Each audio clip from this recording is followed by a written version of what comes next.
नमस्कार, मैं Uday Shankar, news bioscope में आप सबों का स्वागत है। बीजेपी की परिवर्तन यात्रा का कारवां आज रांची के टाटी सिलवे पहुंचा, जहां आसाम के मुख्यमंत्री हिमंता बिस्वा शर्मा, उनके साथ संजय सेठ, उनके साथ नेता प्रतिपक्ष और बीजेपी के तमाम बड़े नेता मौजूद रहे। और इस मौके पर हिमंता बिस्वा शर्मा, जो यहाँ के चुनाव सह प्रभारी भी हैं, उन्होंने सीधे सीधे हेमंत सोरेन पर हमला बोला, कल्पना सोरेन पर भी हमला बोला।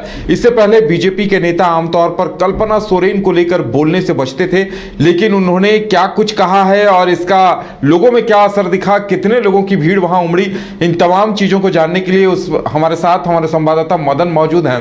मदन, आप भी वहां मौजूद थे। आज हिमंता बिस्वा शर्मा ने पहली बार शायद कल्पना सोरेन का नाम लेकर उन पर हमला बोला है, क्या कुछ कहा उन्होंने? बिल्कुल, देखिए, आज परिवर्तन यात्रा जो है टाटी सिलवे पहुंचा, जहां की मुख्यमंत्री असम के मुख्यमंत्री हिमंता बिस्वा शर्मा, नेता प्रतिपक्ष अमर बावरी, रांची के सांसद संजय सेठ समेत कई नेता जो है इस कार्यक्रम में शामिल हुए। लेकिन आज की सभा में जब लोगों को वो संबोधित कर रहे थे, तब सीधे निशाने पर हेमंत सोरेन और कल्पना सोरेन थे।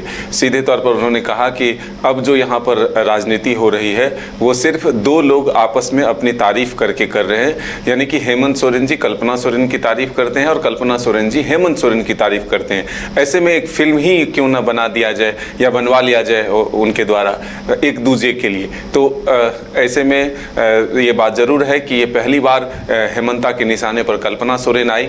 जिस तरह से वो लगातार मैया सम्मान यात्रा में है, ऐसे में मैया सम्मान यात्रा को लेकर के भी उन्होंने कहा कि यह भीड़ जो आप देख रहे हैं परिवर्तन यात्रा में, ये पैसों पर बुलाया हुआ नहीं, अधिकारी तंत्र से बुलाया हुआ नहीं, बल्कि आम लोगों की अपनी इच्छा से है। लोग इस सरकार को बदलना चाहते हैं, इसलिए यहाँ पहुँचते हैं। भीड़ अगर कम हो आपके नज़र में तो ये भीड़ जो है सही है, लेकिन जो परिवर्तन यात्रा के काट में जो मैया सम्मान यात्रा निकाली गई है, उसमें जो आप भीड़ देख रहे हैं वो एक आधिकारिक तंत्र के द्वारा बुलाई गई भीड़ है, पैसों पर बुलाई गई भीड़ है, और वो भीड़ जो है सिर्फ दिखावे के लिए है। राज्य की जनता इस सरकार से उब चुकी है, युवाओं के साथ धोखा हुआ है, जो वादे थे वो पूरे नहीं हुए। नौकरी की बात करें, बेरोजगारी भत्ता की बात करें या फिर महिलाओं की सुरक्षा की बात करें, तमाम मुद्दों पर जो है सरकार विफल रही।